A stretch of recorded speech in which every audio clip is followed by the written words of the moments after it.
on a quiet, moonless night, within the walls of a cozy little ghost house. Labubu was happily floating. He twirled and zipped through the familiar rooms, his ethereal form glowing softly in the dark. He loved the silence, the gentle creak of the old floorboards, the way the moonlight painted silver stripes on the dusty furniture. It was his sanctuary, his peaceful corner of the world. But tonight, the silence was about to be broken. Suddenly, the lights in the hall flickered violently, once, twice, then went out completely, plunging the house into absolute darkness.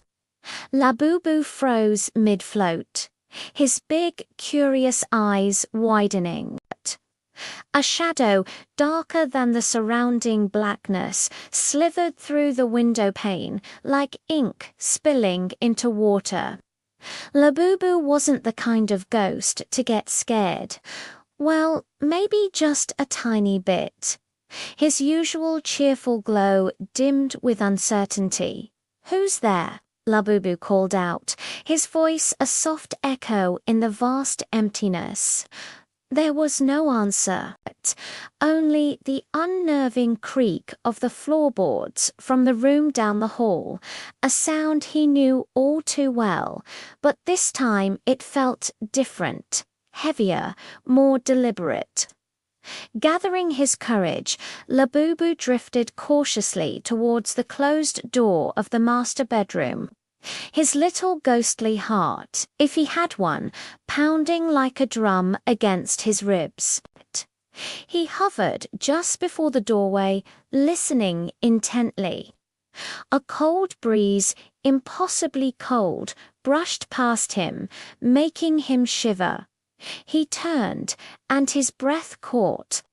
There on the wall opposite him, a chilling message was forming, written in the condensation of his own fear. "I'm closer than you think."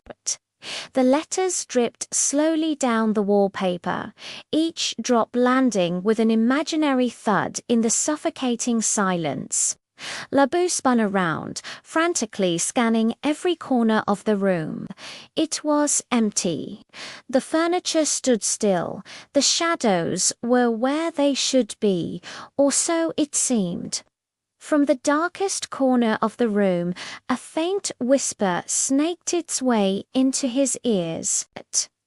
It was a dry, raspy sound, like dead leaves skittering across pavement. Labubu ... double quotes, the voice knew his name. "Come play ... forever." The invitation hung in the air, heavy and menacing. Every instinct screamed at him to flee. This wasn't a playful spirit. This was something ancient and hungry. Panic set in.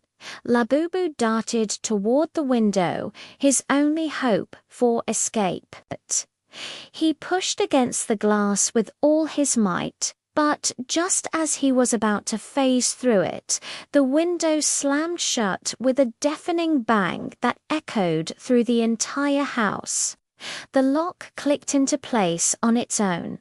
He was trapped. The whispers grew louder, no longer coming from one direction, but swirling around him like an icy vortex, pulling at his form, trying to unravel him.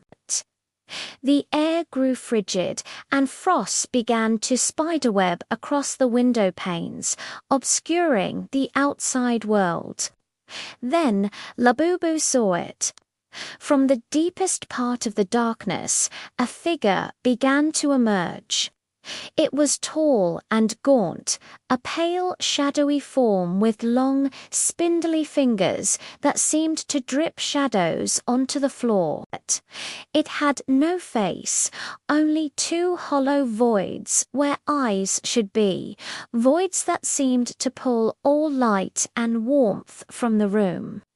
It reached out a single skeletal hand towards him, with a final, terrified scream that no living soul would ever hear. Labubu vanished, his light extinguished in an instant. The house fell silent once more. The frost on the windows melted away, and the lights flickered back on. Everything appeared just as it had been. But the house was no longer Labubu's. The next night, as the moon rose high in the sky, the whispering shadow waited patiently inside the cozy little ghost house, listening for the soft, curious footsteps of someone new. Thank you so much for joining me for this spooky tale. If you enjoyed it, don't forget to hit that like button and subscribe for more scary stories every week. Stay safe and check your shadows.